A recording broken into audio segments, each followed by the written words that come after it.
Hermanos, ¿se dan cuenta que los días son malos? No son malos, son muy malos.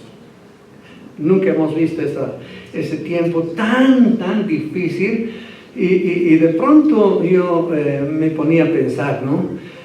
¿Cómo habría sido vivir en los tiempos de Adán? Imagínense, dice que Adán tuvo hijos e hijas y vivió más de 900 años y desde que fue creado empezó a multiplicarse. Por eso el Señor dijo, creced y multiplicados. Entonces, ¿con quién se casó Caín? Es que había otra raza, eran los neandertales, no sé qué cosa le llaman ahora, ¿no? Pero, hermanos, no. Dice en Génesis 5 que Adán tenía hijos e hijas y ellos también tenían hijos e hijas y vivían hasta 800, 900 años. Imagínense, ayer le mandé una foto a mi familia, a mí me gustaría mucho mandarles, no sé cuántos han visto, pero una mamá y su barriguita está así. No, eso es, ¿cómo es? Photoshop, ¿cómo va a ser? Una mamá con semejante barriguita. A continuación viene la otra foto y después el video, el papá llorando. 8 hijos han nacido. 8. Quisiera mostrarles realmente las... Y yo dije, no, a mis hijos les mandé, cualquiera de mis hijos que tome el desafío, yo les voy a ayudar en la educación. Y todos, ¡plum!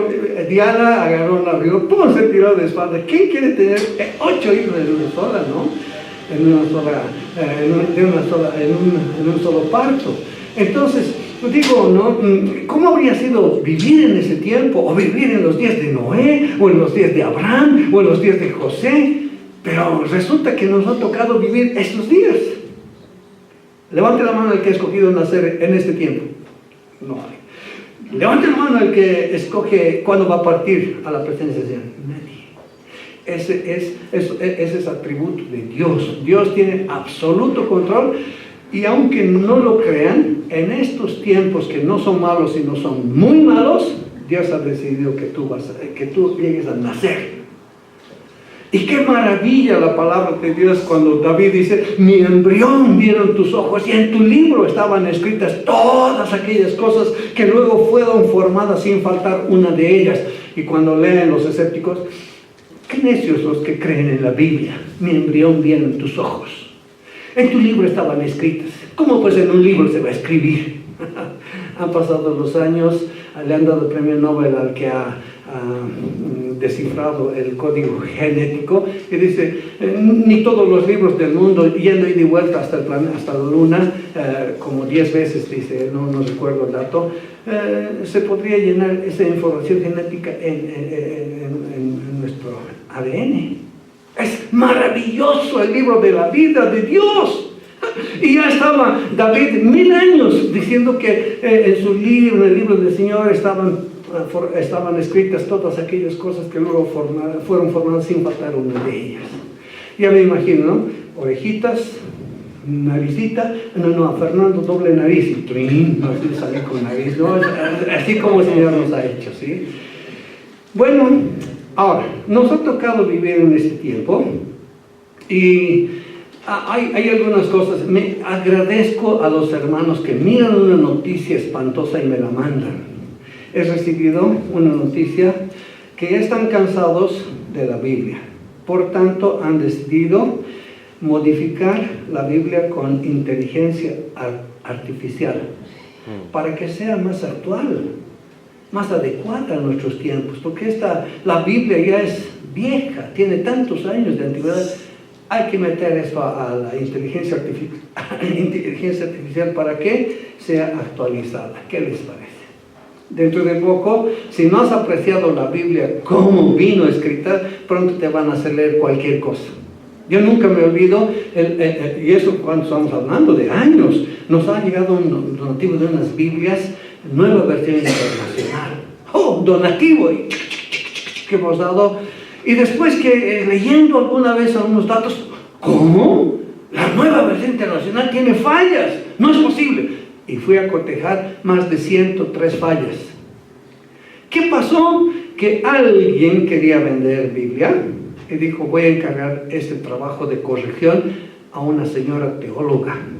y encargó la corrección a la teóloga. El problema es que la teóloga era homosexual.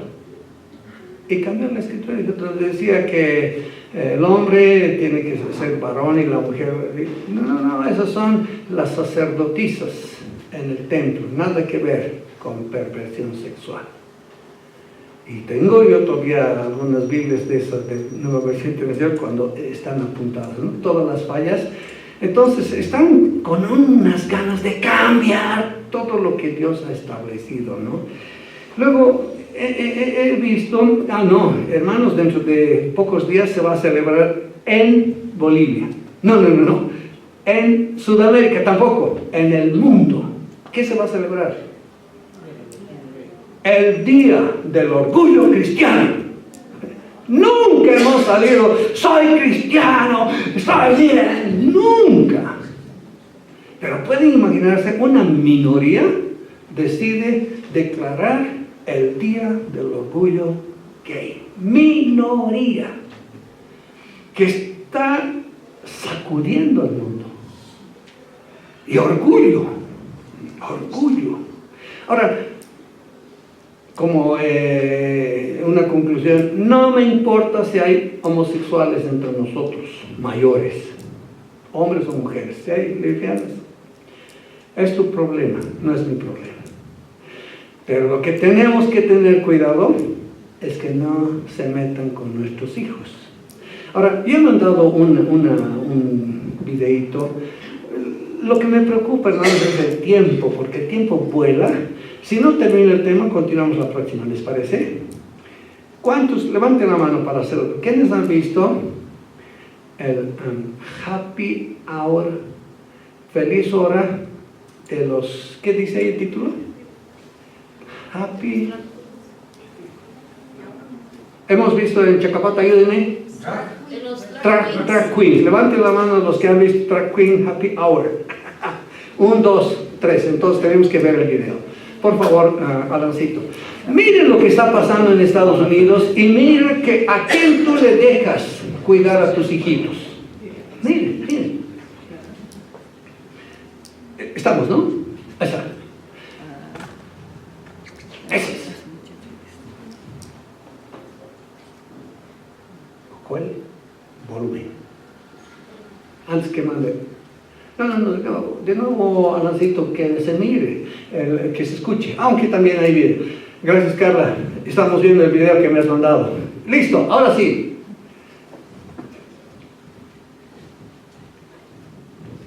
En los últimos años se ha popularizado el movimiento Drag Queen Story Hour, en el que principalmente hombres homosexuales vestidos como mujeres, con rasgos exagerados y maquillaje excesivo, se reúnen con niños pequeños para leerles cuentos. Quizás ya te enteraste de que en muchas partes del mundo cada vez hay más escuelas que invitan a estas personas a leerles cuentos a los niños pequeños. Y es probable que esto ya esté sucediendo en tu ciudad. Para que no te tome por sorpresa, quiero darte un poco de contexto de lo que es un Drag Queen, cómo surgió este término y de dónde viene el movimiento que promueve que ellos le lean libros a nuestros niños. Hace mucho tiempo a las mujeres no se les permitía actuar en el teatro, debido a las restricciones sociales desde la Edad Media hasta el Renacimiento. Ellas tenían prohibido participar en los escenarios, así que los roles femeninos de las obras de teatro eran interpretados por actores masculinos que se vestían de mujer. Sin embargo, cuando llegaron los 1800, a las mujeres se les empezó a incluir cada vez más en el teatro, y ya no había más necesidad de que hombres se vistieran de mujer para interpretar los roles femeninos. Aunque muchos de los actores ya le habían agarrado un gusto a disfrazarse de mujer, para la llegada de los 1900 la inclusión de las mujeres reales terminó reemplazándolos. Lo único que estos hombres se llevaron del teatro fue el término con el que sus colegas se referían a ellos, drag, que venía de la abreviación a la frase dressed as a girl, vestido como una niña. Los drags no estaban dispuestos a dejar de usar ropa de mujer, así que durante las primeras décadas de los 1900 los hombres drag se dedicaron a buscar trabajos en donde pudieran seguir usando vestidos, maquillaje y pelucas. Pero fue hasta la década de los 60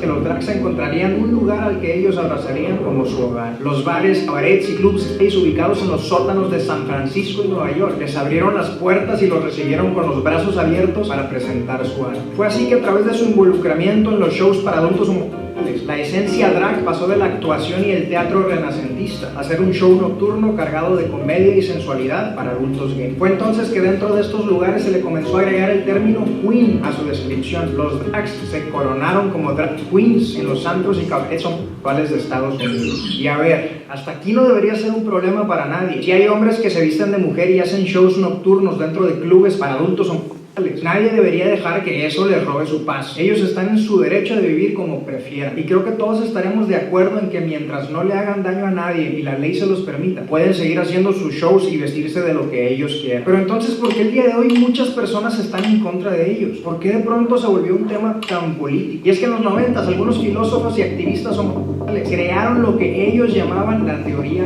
queer, que el día de hoy muchos conocemos como ideología de género. Esta propone que además de hombre y mujer, hay decenas de otros géneros sexuales, de los cuales cada persona puede escoger ser el que prefiera, ya que según ellos el género sexual no se obtiene por proceso biológico o natural. Y por más ilógico que esto nos pueda parecer a algunos, los drag queens vieron esta corriente ideológica como una gran oportunidad para expresar sus sexualidad. Así que se subieron a la ola de las ideologías y comenzaron a llenar sus shows de guiones y chistes vulgares, en los que cuestionaban la manera en la que la sociedad veía los géneros. Ya para la llegada de los 2000, sus shows para adultos cuales comenzaron a criticar la estructura de la familia tradicional y a reprobar abiertamente la distinción entre lo masculino y lo femenino. Se volvió muy común que los drag queens aprovecharan su plataforma para adoctrinar a su audiencia en las ideologías de género. Su show se popularizó cada vez más, principalmente entre la comunidad LGBT. En su audiencia había gente de todos tipos y trasfondos, desde meseros, estilistas y obreros, hasta vendedores, empresarios y doctores, desde ciudadanos comunes hasta políticos influyentes. Y entre todos ellos se encontraba Michelle T, una escritora y activista en pro de la ideología de género. Michelle y su esposa eran grandes admiradoras del show de los drag queens, pero sobre todo compartían su mensaje. Ella deseaba convertir las ideologías de género en un pilar para el desarrollo de la sociedad, pero no le parecía suficiente con adoctrinar a la audiencia adulta de los antros gays como para lograr el gran impacto que deseaba. Así que se le ocurrió la idea de llevar este show a quienes les pertenece el futuro de nuestra sociedad, los niños. Su idea fue llevar a los drag queens a los salones de clases de las primarias y los jardines de niños, para que así sutilmente, a través de la lectura de cuentos inocentes, estos hombres vestidos de mujer introdujeran a los pequeños niños en su cultura ideológica. Everybody should try drag at least once. It's really fun. Even kids? Yeah, there's actually quite a few kids that are starting to do drag. Fue así como en el 2015 nació en San Francisco el Drag Queen Story Hour, un movimiento que permite que los mismos drag queens que se vistan de prostitutas en los shows de bares y antros gays por las noches puedan leerle cuentos a tus niños la mañana siguiente. Impresionantemente, este movimiento tuvo un enorme éxito desde su inicio en diciembre del 2015. Rápidamente se convirtieron en noticia mundial. Pero ¿cómo es que lo lograron? Pues gracias a la generosidad de algunas fundaciones sin fines de lucro, entre las cuales se encuentra Dream City Foundation, una organización progresista pro ideología de género que les brindaba apoyo financiero. Y gracias a las grandes cantidades de dinero que Dream City y otras organizaciones proporcionaban al Drag Queen Story Hour, es que pudieron hacer de este nuevo movimiento una noticia mundial. Sin embargo, no pudieron seguir recibiendo donaciones de Dream City luego de que el líder de esta organización, un juez de la Corte de Menores de Estados Unidos llamado Brett Bloom, fuera sentenciado a 9 años de cárcel luego de ser acusado de 7 cargos por posesión de pornografía infantil. Y yo me pregunto, ¿será coincidencia que este tipo de personas estén entre los patrocinadores del movimiento de travestis cuentacuentos? ¿Será coincidencia que personas como estas quieran a hombres en vestido leyéndole a tus niños? Pero en fin, aunque se les fue su gran patrocinador, la generosidad de Brett ya les había hecho un gran favor a estos cuentacuentos. Así que como consecuencia de la gran cobertura en las noticias mundiales y su viralización en redes sociales, en los siguientes años países como Alemania, Francia, Inglaterra, España, Canadá, Brasil, México y entre muchos otros adoptaron el movimiento Drag Queen Story Hour. Y hoy su popularidad sigue creciendo exponencialmente en todo el mundo. Han sido tan bien recibidos en todo el mundo que en el Reino Unido un drag fue invitado a una escuela para enseñarle a los niños los conceptos básicos de la ideología de género. Cuando les dijo a los niños que habían 73 géneros, un niño de 11 años levantó su voz para comentar que solo había 2 géneros, niños y niñas. Acto seguido lo expulsaron del salón. En Canadá también están siendo muy bien recibidos, ya que se está aprobando una ley que multará por $25,000 a cualquiera que se oponga a este movimiento. El caso es que aunque hoy en día muchas personas argumentan que el movimiento Drag Queen Story Hour es una forma creativa y divertida de fomentar la inclusión y diversidad en la sociedad, especialmente para los niños en edad escolar, la realidad es que la gran mayoría de los padres y madres de familia argumentan que este movimiento no debería tener acceso a la educación de sus hijos. Y es que no hay motivo para que hombres homosexuales vestidos de mujer les lean a los pequeños cuentos que sutilmente los adoctrinan en los conceptos básicos de la ideología de género. Amigos, no fue hace mucho tiempo que los niños iban a la escuela para ser educados y no adoctrinados. Así que termino con esto. Si el día de hoy hay adultos que les gusta ver hombres vestidos de mujer o mujeres vestidas de hombre, pues que esas personas vayan a ver un show para adultos. Y es que aunque no compartamos sus gustos ni estemos de acuerdo con sus ideas, no podemos impedirles el derecho a elegir su manera de vivir, y mucho menos pretender que podemos obligarlos a pensar igual que nosotros. Pero gente, lo que sí podemos hacer como mayoría es levantar nuestra voz para pedirle a estas personas de la manera más atenta que si les interesa ese tipo de entretenimiento, vayan ellos a ver a los drag queens, pero que no lleven a los drag queens a ver a nuestros niños.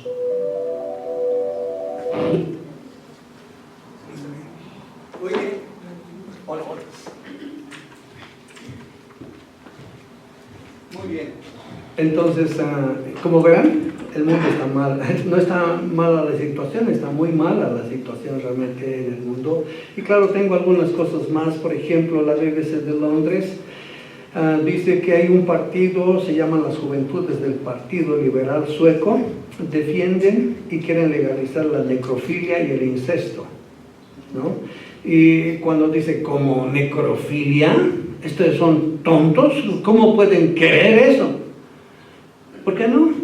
Si yo veo a un moribundo, le pido su consentimiento para que después de muerto yo pueda tener relaciones con él. ¿Has escuchado eso? Me parece de otro... ya no estamos pensando, ya la humanidad ya no está razonando como en el pasado.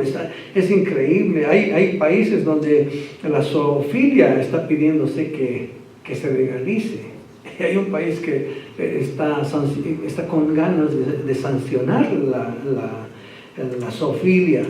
Es increíble, hermanos. El 4 de julio, ¿qué va a salir el 4 de julio? Una película, el título El sonido de la libertad. Se está denunciando, un hombre ha evidenciado que 8 millones de niños están siendo vendidos para la prostitución. Cuando dicen ha desaparecido, y en la película, ¿qué me llama? En la propaganda, el hombre va y dice, Bolivia, 6 a 8 años de edad. Y tiene un folder donde están acumulando información de niños que están siendo raptados. Y es tan crudo escuchar decir, ¿para qué los raptan? Para la prostitución. Un niño tiene que tener mínimo cada día 12 relaciones sexuales. Y cuando ya está muy mal, ellos llaman desecho. Ya no sirve para eso, entonces hay que vender sus órganos. Y los sacrifican como si fueran nada. Y es legal, o sea, eso es real. Así que si llega la película hay que ir a verla, hay que procurar ver. Realmente estamos viviendo tiempos muy difíciles. Ahora, siendo que esta situación es tan difícil, tenemos que llegar a entender cuál es el diseño de Dios para nosotros. ¿Por qué nos ha hecho nacer en este tiempo? ¿Sí?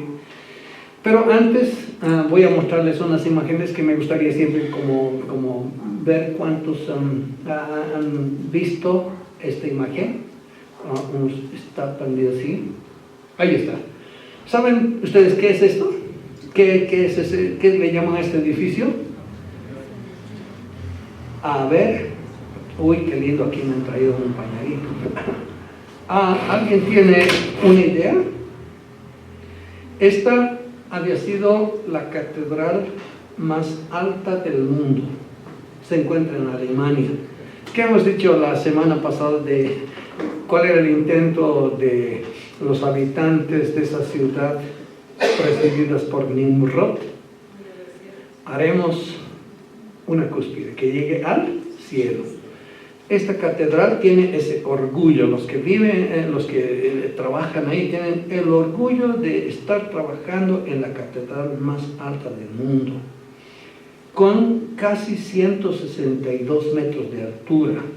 La catedral se llama de Ulm, igual que el nombre de la ciudad. Es una iglesia luterana, es la más importante de la ciudad y lleva el mismo nombre. Catedral, acuérdense. Vamos. Siguiente imagen. ¿Quién puede identificar qué es esta? Este es el templo de Jerusalén, el templo que ha sido destruido en los años 70.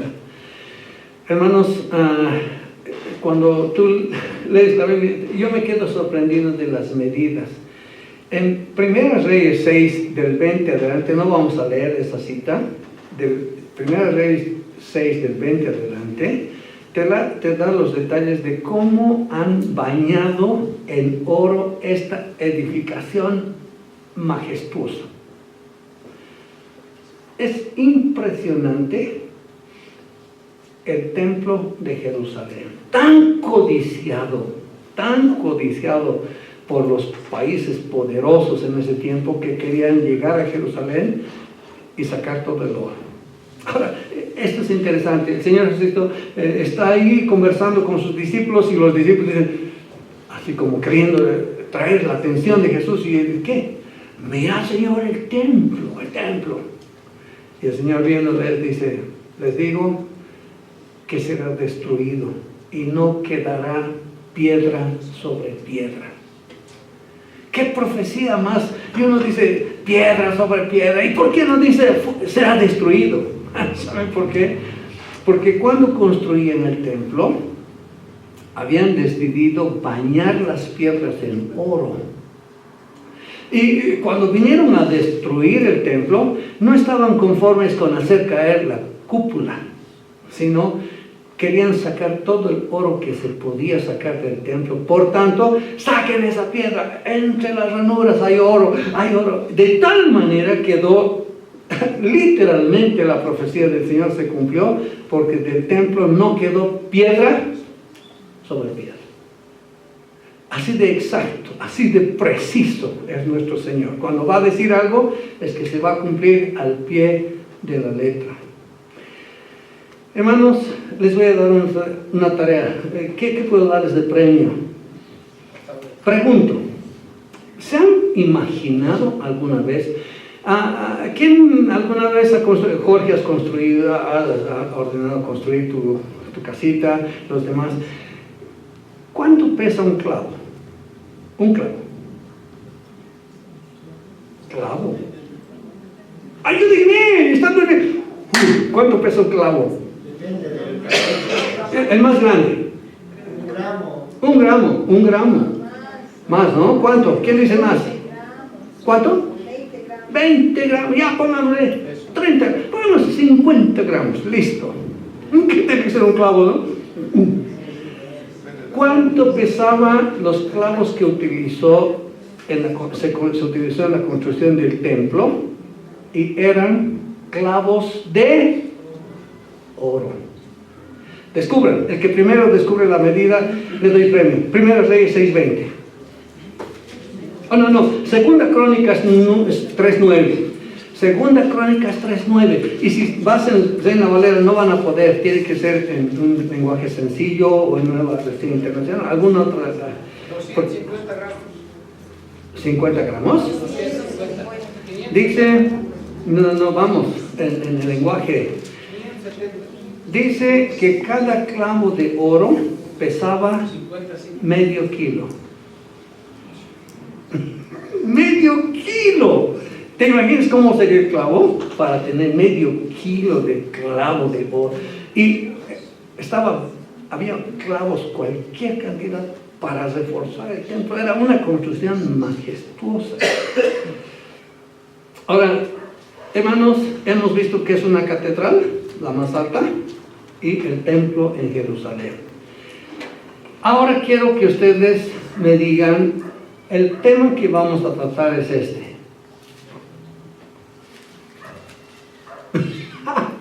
Hice intencionalmente.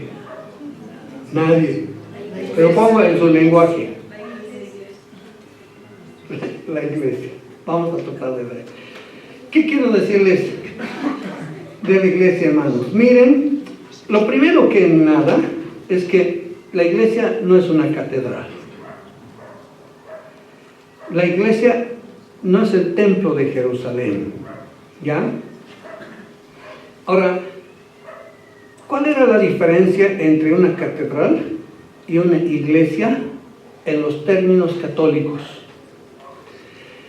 Una catedral, dice, es abismalmente diferente.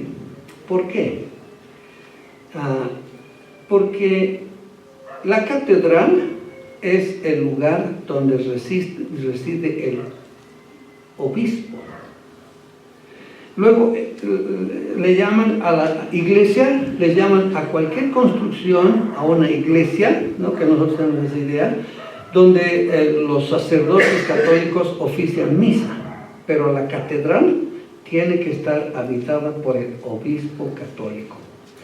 Mientras que la iglesia, en lenguaje que no es bíblico, se le llama a cualquier templo católico donde se celebra misa. Ese es el concepto, ¿no? Pero desde el punto de vista bíblico, la iglesia ni es catedral, ni es templo en Jerusalén, tampoco es una iglesia la construcción, la edificación física de un inmueble, no. Vamos a leer qué es lo que dijo el Señor y luego vamos a orar. Vamos a ver, no se puede agotar todo el tema en una sola lección, pero quiero sacar lo más importante que me ha parecido para ese tiempo. La iglesia es el conjunto de personas que se congregan para alabarle al Señor. Pueden ser donde están 2 o 3 congregados en mi nombre, yo estoy en medio de ellos, o puede ser una multitud. Esta foto la han tomado. ¿Alguien puede reconocer al predicador de su espalda, por su espalda? Yo sé que cuando les diga van a decir, así es él. Luis Palado. Él ha congregado a esta cantidad de gente para proclamar, para edificar la iglesia. Y la iglesia son las personas. ¿Ya? Entonces, aquí viene la cita. Y yo te digo, y yo también te digo que tú eres Pedro. Y sobre esta roca edificaré mi iglesia, y las puertas del Hades no prevalecerán contra ella. Vamos a meditar este versículo, vamos a sacar algunos puntitos que me gustaría que ustedes lo guarden en el corazón o lo apunten para que ya luego podamos ver con más, de manera más extensa las características de la iglesia. Dice, tú eres Pedro y yo te digo que edificaré mi iglesia. Hermanos, en el Antiguo Testamento no había la palabra iglesia. Y en el Nuevo, por primera vez aparece en los Evangelios en Mateo, capítulo 16, versículo 18. Y aunque ustedes no lo crean, no hay más mención de iglesia, excepto otro versículo en Mateo mismo, Mateo 18, 20. Mateo 16, 18 y Mateo 18, 20. No hay más mención de iglesia en los evangelios. Una vez que empiezan los hechos de los apóstoles, entonces se menciona a la iglesia mucho más a menudo. Por tanto, el término iglesia era desconocido para los israelitas. Aún para los gentiles no sabían qué estaba diciendo el Señor. Dice, cuando dijo, tú eres Pedro y sobre esta roca edificaré mi iglesia. Ahora, viene de una palabra en griego, una palabra doble, ekklesia. Es decir, ek, fuera, klesia, llamados. Es como estamos llamados a salir fuera. ¿De qué? Del sistema que impera en el mundo. Pregunto, ¿quién es el Dios de este siglo? ¿El Señor Jesús? No, el Dios de este siglo, dice la Biblia, es Satanás. ¿Quién es el príncipe de la potestad del aire? Satanás. Y este enemigo influye en las personas, influye en los gobiernos, ¿sí? Influye en todo aquel que no conoce a Jesucristo como su Señor. O sea, que si tú no te dejas gobernar por el Señor Jesucristo, ten en cuenta, va a gobernarte el enemigo. Es tan importante esto. ¿Se acuerdan cuando el Señor Jesucristo dijo, me van a maltratar, voy a tener que morir?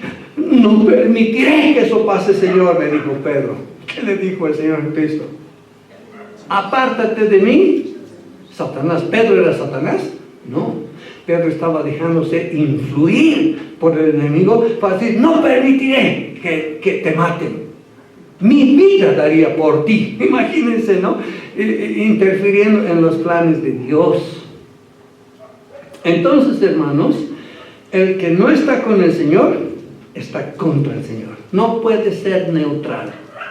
O estás con el Señor, y aunque digas que no estás con el Señor, estás con Satanás. Estás siguiendo al príncipe de la potestad del aire. Y es sugerente ese nombre, príncipe de la potestad del aire. ¿Cómo recibes las llamadas sin cable? Por el aire, ¿no? ¿Cómo recibes señales de televisión? Por el aire, ¿no? Entonces, ¿por qué se ha incrementado tanto la pornografía? Y tú puedes acceder a canales donde el aire, el príncipe de la potestad del aire tiene absoluto control. ¿Y cuándo salen estas noticias? La hermana Carla me mandó esto yo le llamo Happy Hour Drag Queen, ¿no? Yo sé que no es happy, pero ¿saben qué? Están queriendo imitar lo que nosotros hacíamos desde antes. Cuando yo era joven, por lo menos tenía 7 horas de gozo. 7, iba a Tiquipaya, iba a mi barrio, iba al otro barrio. Muchos he conocido en las horas felices, hora feliz, donde enseñábamos la Biblia. Ahora se le están llamando hora con estos hombres y estas mujeres y que les enseñen lo que ellos quieren. La educación ya no es formación, sino es mostrarles su preferencia. En Bolivia puede ser preferencia de esa tendencia o política, ¿no? Ya no vamos a enfatizar en matemáticas, historia, y vamos a hablar de esa influencia política, ¿no? Entonces, hermanos, tenemos que considerar, cuando dice el Señor, edificaré mi iglesia, es un término muy poco conocido. ¿Y qué es la iglesia? Es el conjunto de personas llamadas a ser parte del cuerpo de Cristo, donde Cristo es la cabeza. No te olvides. Si un día tú escuchaste el mensaje y entendiste que Cristo murió por ti, has entendido que tú eres pecador, has entendido que Él ha dado su vida por ti y que ahora con ese entendimiento no basta, sino lo que tienes que hacer es recibir la oferta que Dios te da, el regalo más grande, el don inefable, dice Pablo, tener a Jesucristo en tu vida. Entonces tú eres llamada, tú eres llamado a ser parte de la iglesia. Ahora, hermanos, eso viene en la mente del Señor Cristo, dice, edificaré mi iglesia. Ahora, si dice edificaré, está hablando del tiempo pasado, presente, futuro. Futuro. O sea que cuando en Mateo 16, 18 dice edificaré, no había iglesia, no había iglesia. ¿Qué hace el Señor? Dice si recuerdo mi memoria, es en Hechos capítulo 2, 49. Si puedes poner, por favor. ¿Qué te da a entender este versículo? Hechos 2, 49. O si no hay 49, hay 47. Es el último versículo del capítulo 12. Ahí va. Ahí está, 47. Alabando a Dios y teniendo favor con todo el pueblo. ¿Y el Señor qué hacía? Añadía a la iglesia los que habían de ser salvos. Esto quiero que entiendan, hermanitos. Si digamos yo de pronto descubro que este jovencito con aretes no es cristiano, y cuando termina la noche, usted joven se queda, quiero hablar con usted, y le amo, y él entiende, y él recibe a Jesucristo como Señor y Salvador, ¿qué vamos a decir? La próxima hay que invitarle al hermano Fernando que predique el Evangelio a los nuevos, porque él, capo es, les convierte al Señor. ¿Así está bien? Imposible. Hermanos, a nosotros nos ha delegado proclamar las buenas noticias. ¿Quién toca el corazón? Es el Señor.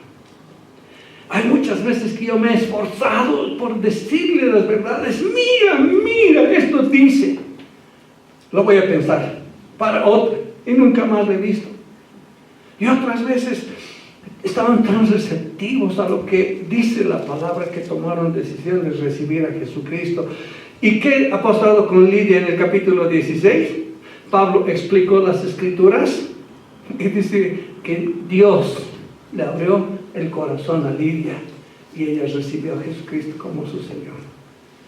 Entonces, no hay mérito en el hombre cuando alguien llega a conocer a Jesucristo como su Señor y Salvador. Toda la gloria, todo el mérito es de el Señor Jesucristo. Su Santo Espíritu toca tu vida y dice, tú vas a pertenecer a la iglesia.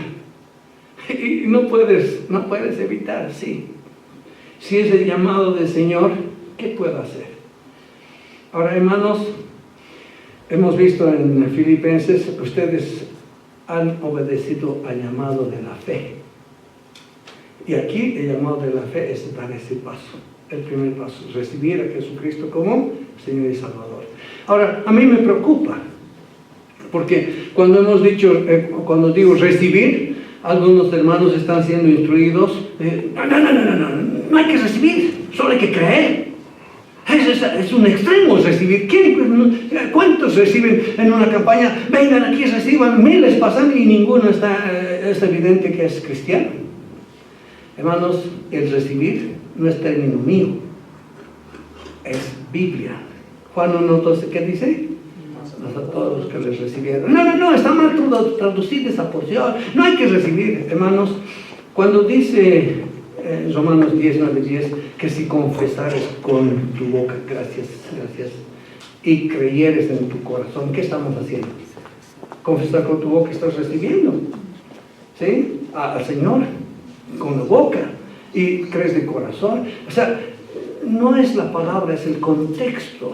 Algunos, suficiente que crees y listo. Hermanos, parte de creer es recibir. ¿Qué dijo el carcelero? Señor, ¿qué debo hacer para ser salvo?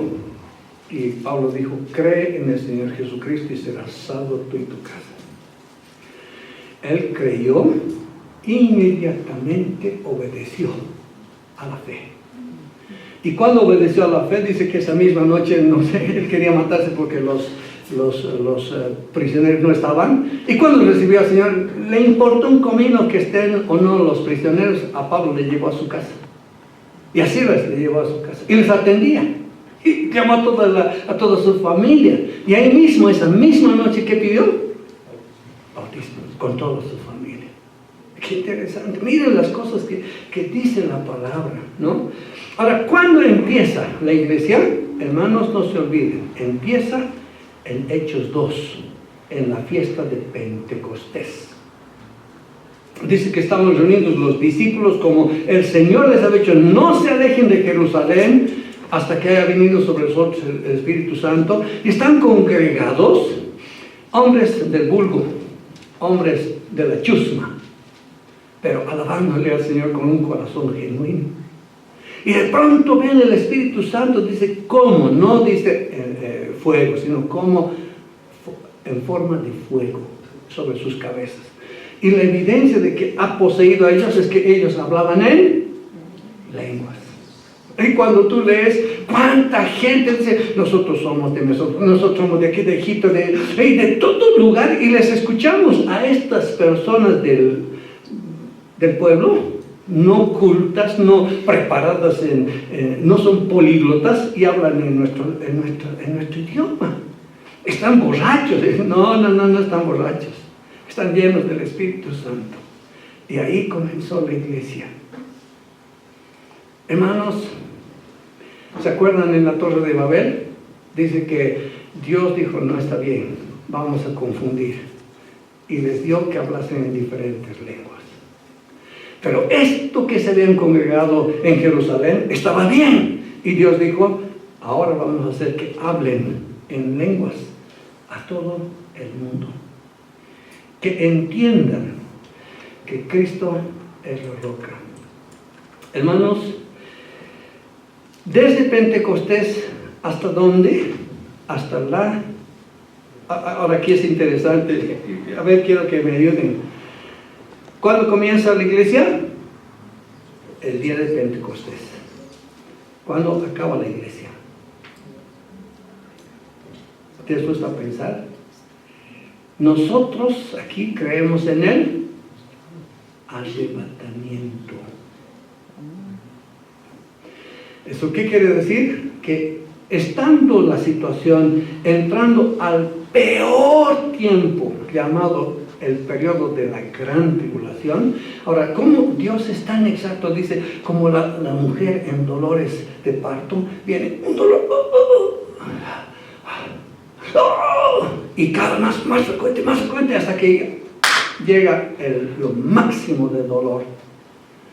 Y así va a ser el tiempo del fin, va a venir poco a poco, más duro, más cosas más crueles. Un papá mató a su esposa y a su niño porque no quería pagar pensiones. Un papá ha matado a su hijito por celos porque la esposa recibió una llamada. ¿Qué cosas estamos escuchando? Cosas que no pasaba antes. Entonces, cada vez peor. Hasta que va a llegar un punto en que la situación va a ser insostenible, pero antes de eso, dice que los cristianos vamos a ser arrebatados. Eso dice Pablo en Corintios 15, en 1 Corintios 15 y en 1 Tesalonicenses 4. Dice, no sufran por los que duermen, porque ellos van a ser arrebatados. Y ellos no nos precederán, sino nosotros iremos detrás de ellos. Nuestros cuerpos en un abrir y cerrar de ojos serán transformados y estaremos así siempre con el Señor. Hermanos, esa es nuestra esperanza. Ahora, ¿cuándo la iglesia es retirada del mundo? En el rapto, en el arrebatamiento, ¿sí o no? Eso nos dice Apocalipsis 6. Y había una multitud que nadie podía contar y decían, tuya la honra, tuya la gloria, tuyo el poder, porque tú nos has redimido con tu sangre. Y vieron al Cordero, capítulo 6. Capítulo 7, ¿qué dice? Dice que había un montón de gente que era salvada. Y dijo, ¿y de dónde son estos? ¿De dónde han salido? Estos son los que han salido de la gran tribulación, de todo linaje, de toda lengua, de todo pueblo, de toda nación. La iglesia va a ser arrebatada y va a haber otros que van a salvarse, pero cuando me preguntan quiénes son, no dice estos son parte de la iglesia, dice estos son los que han salido de la gran tribulación. ¿Quieren ver? El tiempo nos está pisando, pero creo que debemos tener certeza al respecto. ¿Podemos leer? ¿Sí? Ya. Vamos a Apocalipsis, hermanitos. Aunque pase el tiempo, no nos vamos a... Iremos con calma, no tenemos apuro, podemos aprender la lección de poco, ¿sí? Apocalipsis capítulo 6. ¿Sí? Este es el primer grupo.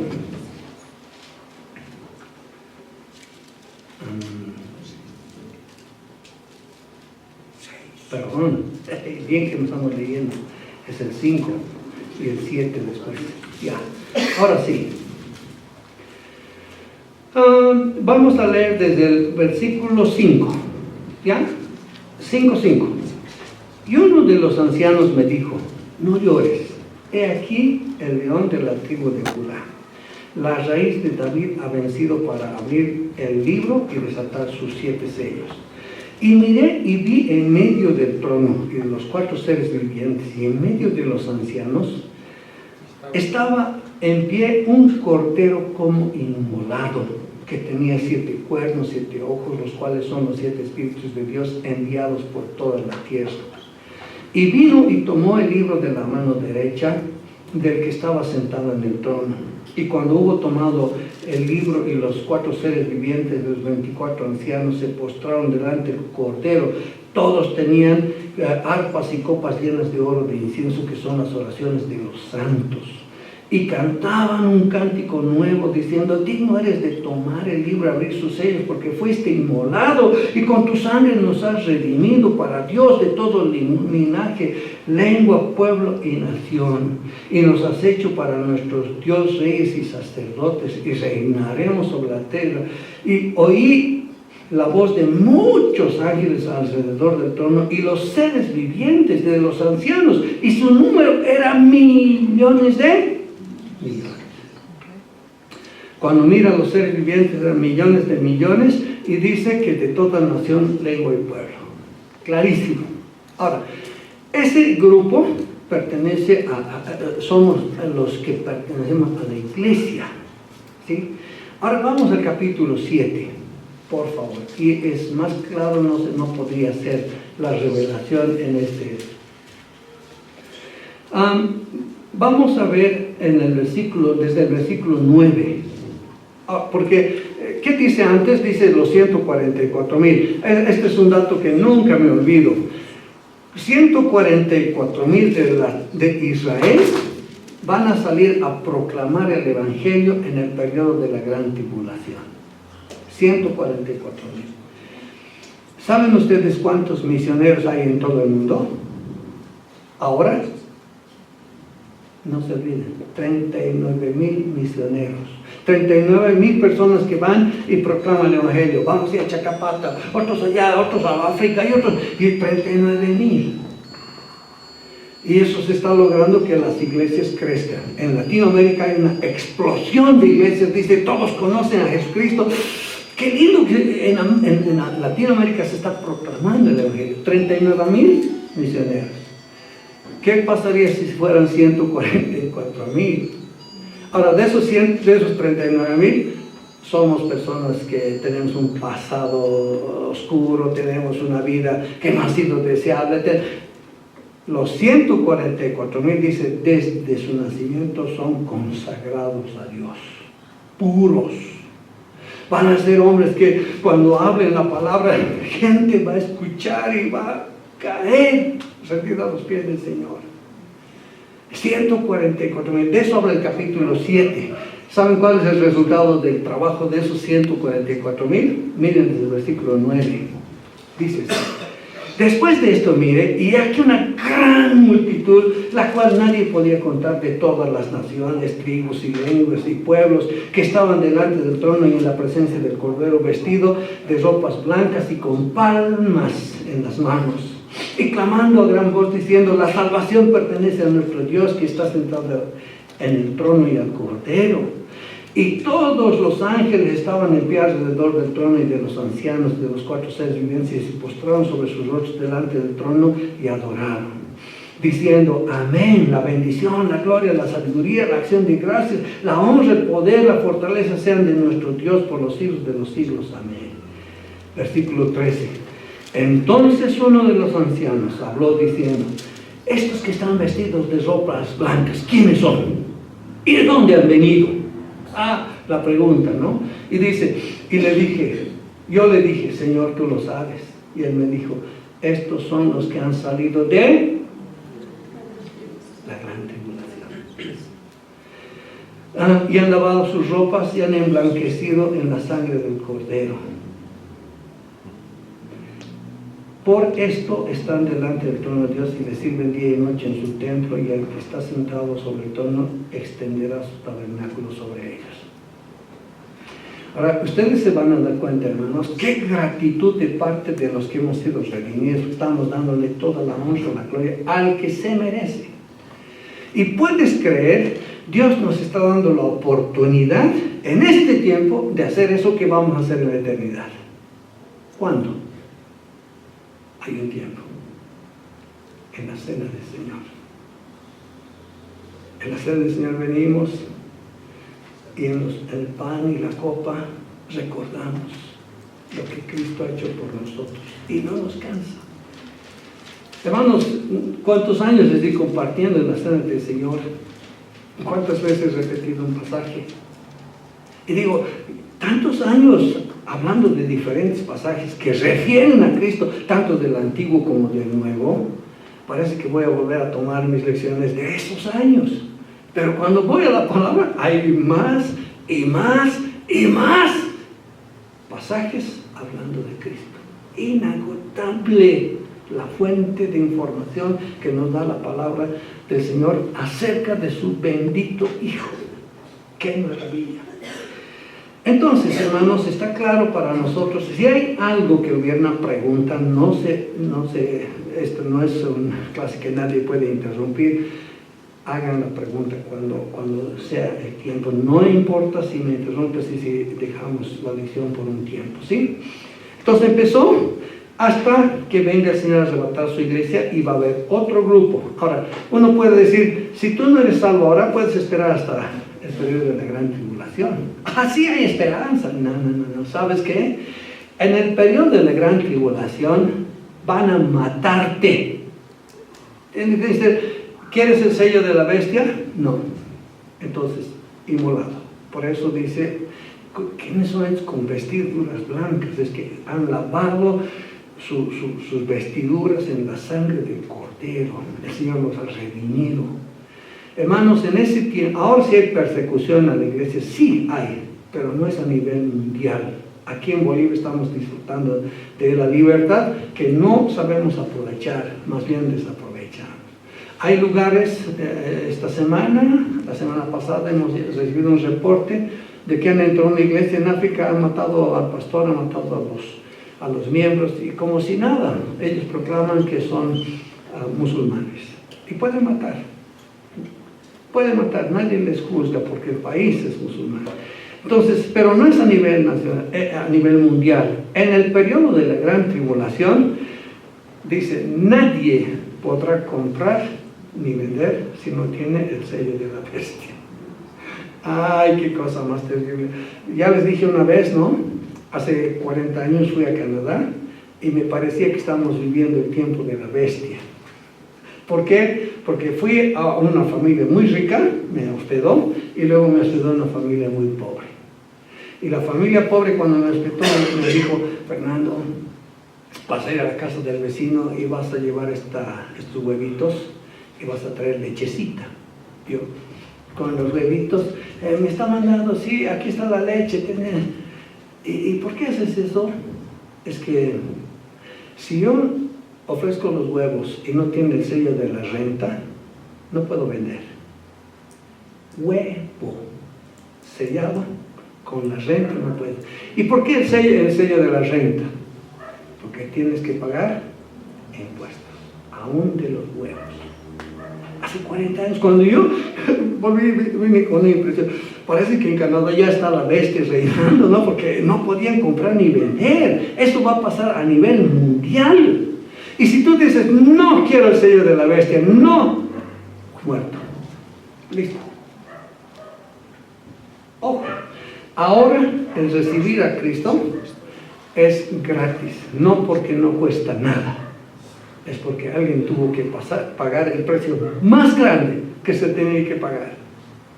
Dar su vida por nosotros, el justo por los pecadores.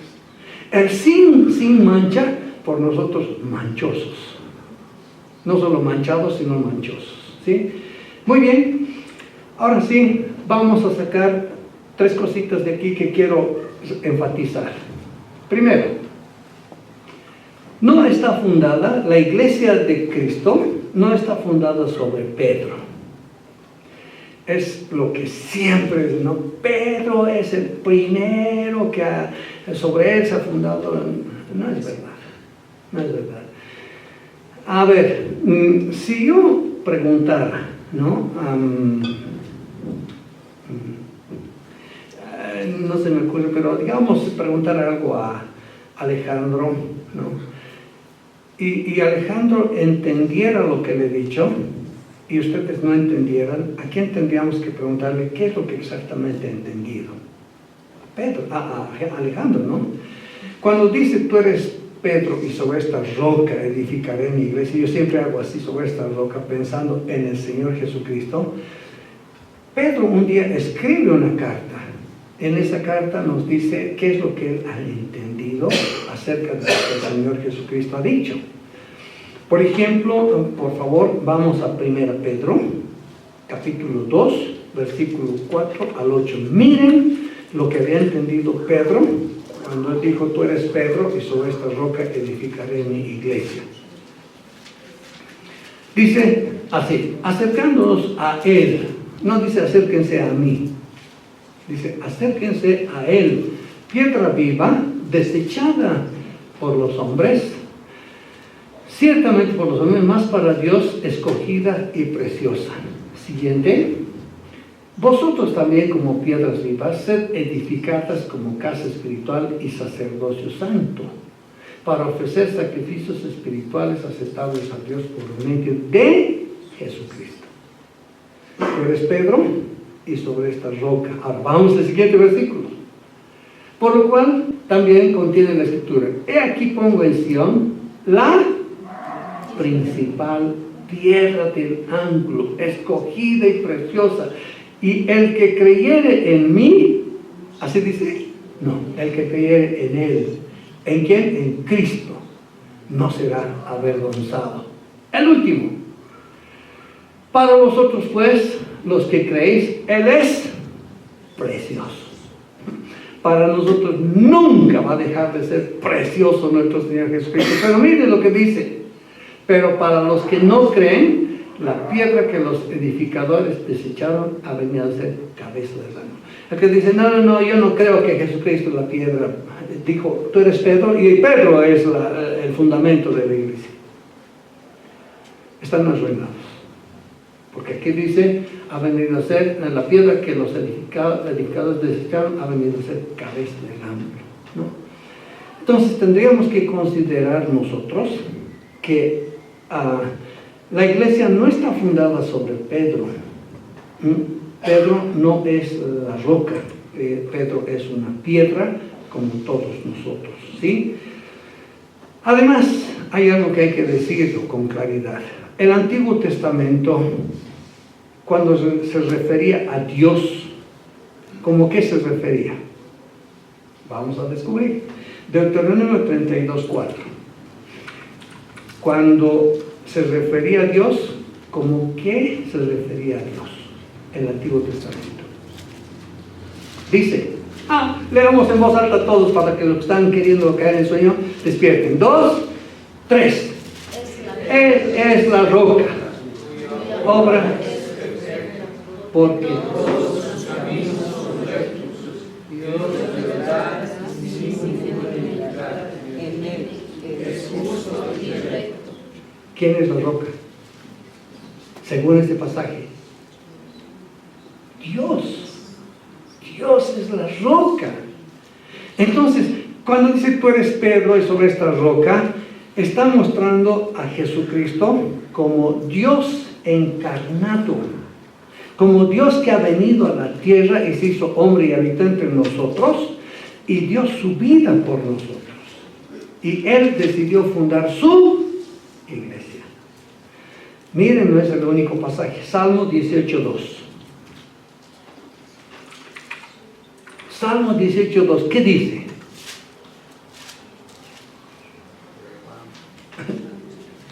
Dice Jehová, bueno, ahí está, Jehová, roca mía y castillo mío y mi libertador, Dios mío, fortaleza mía, en Él confiaré, mi escudo y la fuerza de mi salvación, mi alto refugio. ¿Cómo que se está refiriendo a Dios? Como la roca. Ahora el versículo 39 al 31, por favor, de Salmo 18. Más dudas no puede haber porque aquí nos aclara la Biblia. 31. Porque ¿quién es Dios sino el Señor, sino solo Jehová? ¿Y quién es la roca sino el Señor? ¿Hay dudas, hermanos? No, la Biblia está reconociendo a Dios como la roca. ¿Sí? Esto es en primero. Entonces, cuando dice la iglesia no está fundada sobre Pedro, la iglesia está fundada sobre Cristo, que es la roca, Dios hecho hombre. Segunda verdad, la iglesia es del Señor. Ahora, esta es la parte que muchas iglesias se han perdido, y cuando dicen edificaré mi iglesia, tenemos que saber siempre que esta es la iglesia del Señor, no es de los hombres. Y cuando uno pretende mover la iglesia a su antojo, es que está quitándole al Señor algo que es de su propiedad. Hemos decidido la mayoría, hermano, que las cosas ya no van a ser la reunión el día domingo. Hemos decidido hacerlo por mayoría, democráticamente. ¿Quién está manejando esa iglesia? La mayoría. Hemos decidido destituir al pastor. Vamos a constituir un nuevo pastor. ¿Quién ha decidido? La mayoría. Hay iglesias que se manejan así. Tenemos que saber que debemos ceñirnos. Es Dios, Jesucristo, Dios hecho hombre, que constituye Él. Por tanto, la iglesia es del Señor. ¿Sí? No hay más que hablar. Ahora, ¿será que podemos decir, estoy yendo, ¿dónde está yendo? ¿A mi iglesia está yendo o a la otra iglesia? Eso es un término que vamos a tratar después porque en detalle, ¿no? ¿A qué iglesia estás yendo? La iglesia es una sola. ¿Sí? Segundo, tercer punto. ¿Qué dice aquí? ¿Quién edifica la iglesia? El Señor. Edificaré mi iglesia. Edificaré. Por tanto, es el Señor quien edifica su iglesia. Hermanitos, el Señor es el que está edificando su iglesia. ¿Sí? Ahora, algo que tenemos que reconocer, cuando dice, ¿quién es la cabeza de la iglesia? El pastor. Díganme vosotros. No, imposible. ¿Quién es la cabeza de la iglesia? Es Cristo. Cristo es la cabeza de la iglesia, dice en Colosenses 1:17. ¿Quién es la novia de Cristo? La iglesia. O sea, utiliza figuras el Señor para mostrarnos que Él es la cabeza y que solo una iglesia puede ser manejada por la cabeza. Luego utiliza que Él es el novio, no es, aunque le dice esposa, es como el término. ¿Quién era el esposo de María, la que dio a luz al niño Jesús? José. Pero ¿cómo es posible que si era su esposa todavía no habían celebrado las bodas nupciales? Es que ya se asumía que como estaba comprometido, ella iba a ser su mujer. Nosotros estamos comprometidos con el Señor Jesucristo. Y en Mateo 19 dice que se van a consumar las bodas del Cordero. Pero ¿cómo le habla a su novia en este tiempo? No le dice, tú eres mi novia, nomás hoy cuidado que no me case contigo, me vas a repetir. No, dice, esposos, amad a sus esposas como Cristo amó a la iglesia. Qué interesante, ¿no? Se entregó y proveyó y protegió para la iglesia, el Señor. Entonces, hay luego en 1 Timoteo, ¿qué le dice a la iglesia? Es interesante, 1 Timoteo 3:15. Por favor, si puedes poner esito. ¿Sí?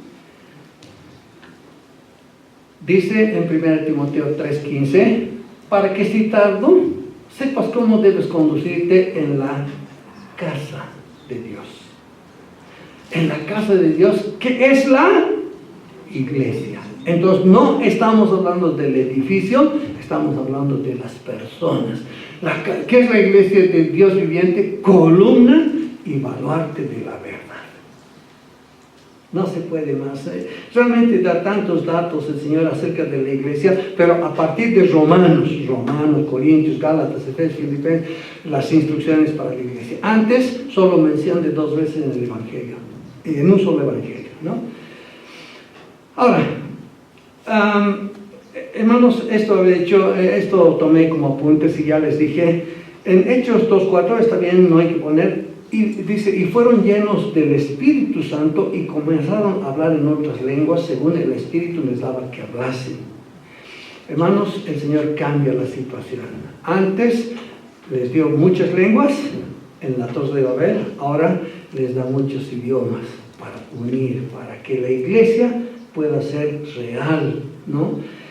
Ahora, digo, levante la mano el que habla en lenguas aquí en la iglesia.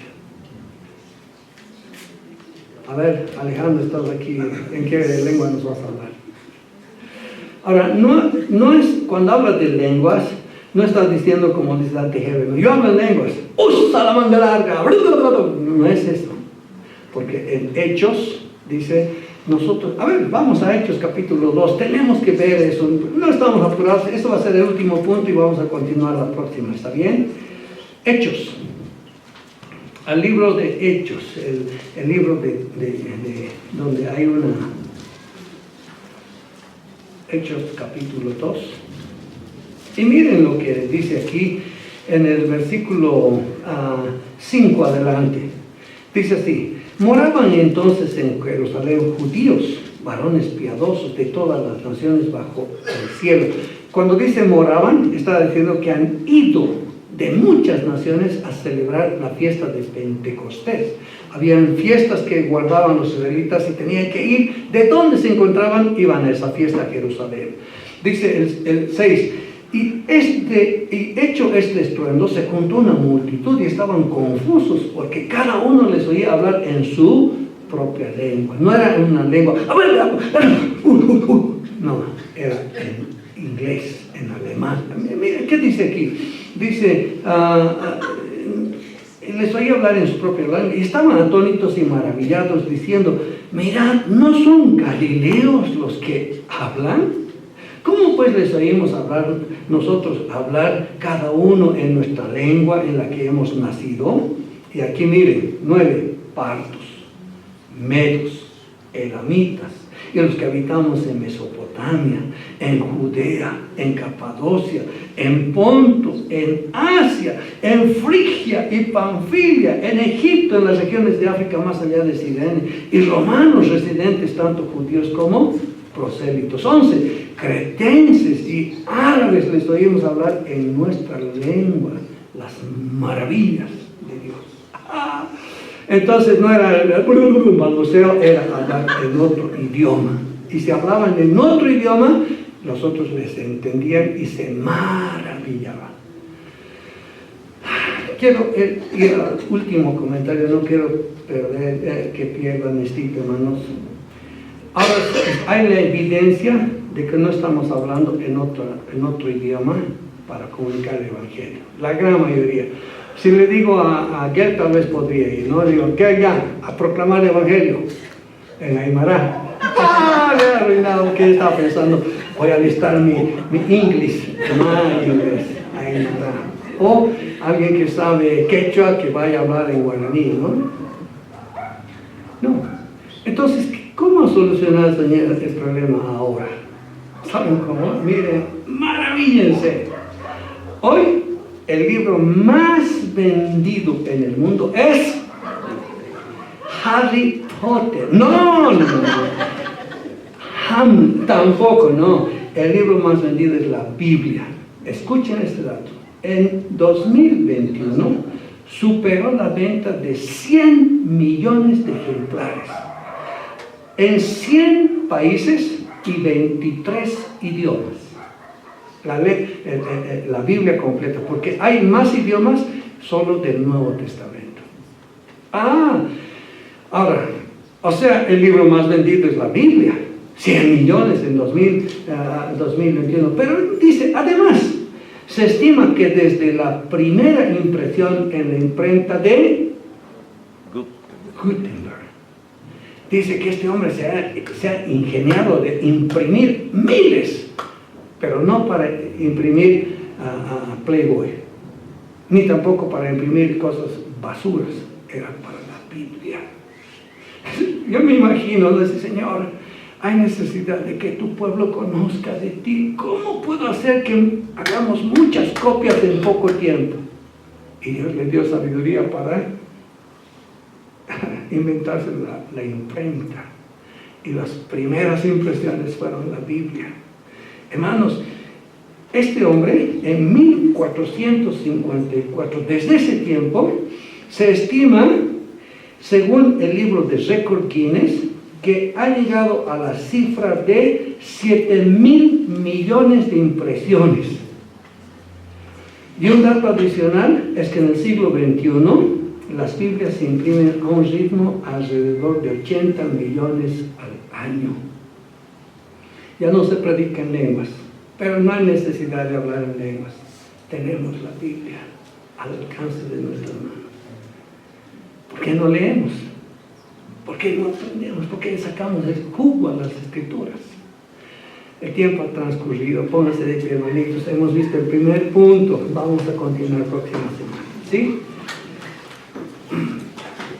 Daremos gracias al Señor por la bendición que tenemos en su palabra, porque podemos conocerle de cerca, porque nos ha diseñado para ser parte de su iglesia. Y ¿qué está pasando con nosotros? A veces no respondemos como Él quiere. ¿Sí? Oremos. Padre bendito, queremos darte gracias esta mañana porque hemos podido leer tu preciosa palabra. Dice ella que nos informa y nos forma. Gracias, Señor, porque es la única que puede transformarnos. Gracias, Señor, porque es tu Santo Espíritu, es tu bendito Hijo quien trabaja en nuestras vidas para transformarnos. Gracias, Señor, porque estamos aquí un conjunto de pecadores, conscientes de que fallamos a menudo, pero tú quieres usar nuestras vidas para tu honra y tu gloria. Gracias te damos, Señor, porque has diseñado la iglesia para este tiempo, sabiendo que iban a venir tiempos tan difíciles. Aquí está la iglesia. Gracias te damos, Señor, porque podemos suplicarte que seas cuidándonos, protegiéndonos y ayudándonos a vivir para darte solo gloria y honra a ti. Oramos en el nombre precioso de tu Hijo amado, nuestro Señor Jesucristo. Amén. Muy bien.